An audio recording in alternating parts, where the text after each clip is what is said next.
Alright guys, I'm gonna get this thing set up and we'll do some welds. These are the ones I did earlier today. I got the 6013 3/32 rod. I'm going to be running at 80 amps. Next I'm going to be doing 7018 3/32 rod. I'm going to be running that at 90 amps.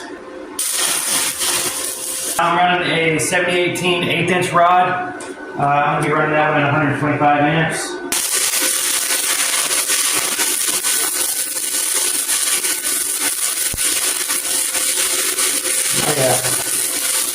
Liking that.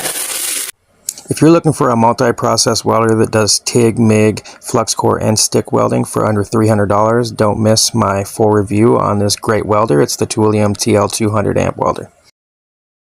And like and subscribe.